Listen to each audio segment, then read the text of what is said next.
Okay, so the European Union has just completely changed the game when it comes to crypto and taxes. If you're involved in crypto pretty much anywhere in the EU, these new rules are going to have a huge impact. Let's break down exactly what's going on. So why all the fuss? Well, it really just comes down to the sheer scale of it all. Back in early 2023, the market cap for Bitcoin alone was a mind-boggling 370 billion euros.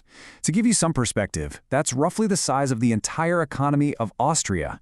And remember, that is just one of over 9,000 different crypto assets floating around out there.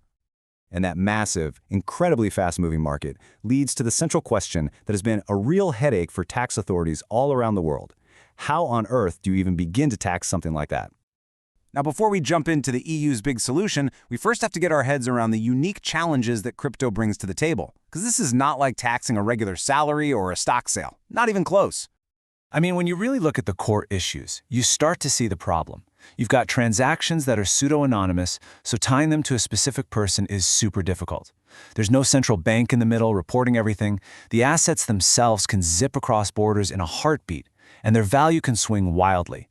It's basically a perfect storm for potential tax evasion and, you guessed it, a massive nightmare for tax authorities. But here's the interesting part. The EU didn't have to start from scratch to solve this. Turns out, they already had a pretty powerful tool for tax cooperation, and they decided, hey, let's just build on that. To really get what they did, we need to look at the system that was already in place. And that foundation is called the Directive on Administrative Cooperation, or just DAC for short.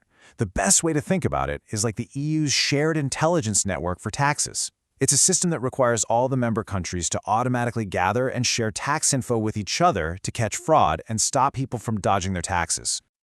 And you can see how this thing has grown over the years. It started out pretty simple, just covering income and pensions. But then, in 2016, DASK2 came along and basically put an end to banking secrecy in the EU by forcing countries to share financial account data. After that, it expanded to cover who really owns companies, then aggressive tax schemes, and most recently, even the money people make on digital platforms like Airbnb or Uber.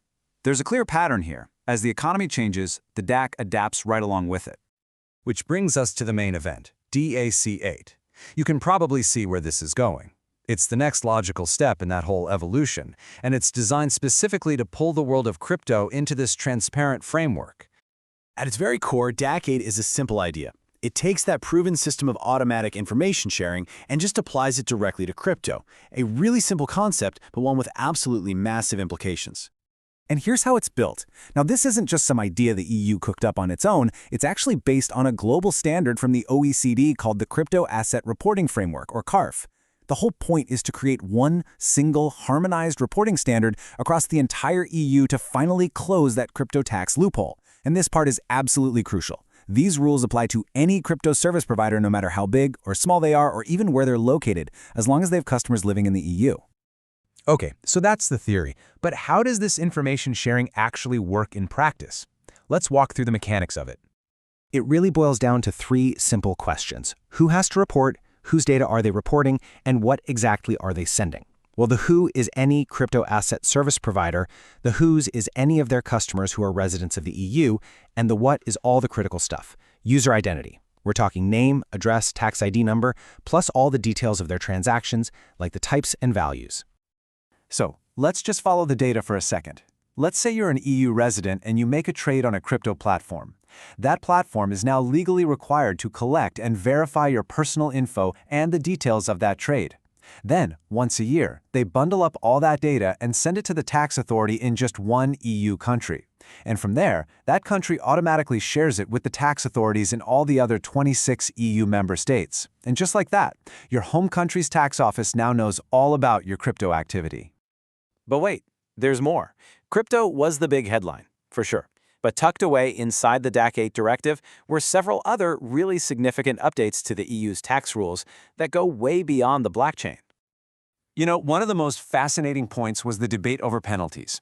The European Commission originally wanted to have the same minimum fines for not complying across the entire EU. But in the end, the final rules scrapped that idea. It leaves the size of the fines up to each individual country as long as they are, and I quote, effective, proportionate, and dissuasive. It's a key detail that keeps a bit more power at the national level. Jack 8 also beefed up reporting in a few other areas. For high net worth individuals, any special tax rulings on transactions over 1.5 million euros now have to be shared between countries. A new digital tool is also going to be built to verify tax ID numbers, to make sure all this shared data is actually matching the right person. The directive also clarified that things like e-money and central bank digital currencies fall under the existing bank reporting rules, not these new crypto rules. And very importantly, all this shared tax data can now be used to help enforce EU sanctions, like the ones against Russia. So, when does all this actually happen? Well, the directive was officially adopted back in late 2023. EU countries have until the end of 2025 to write it into their own national laws, and then the new rules officially kick in on January 1st, 2026. This isn't some far-off future we're talking about, it is right around the corner.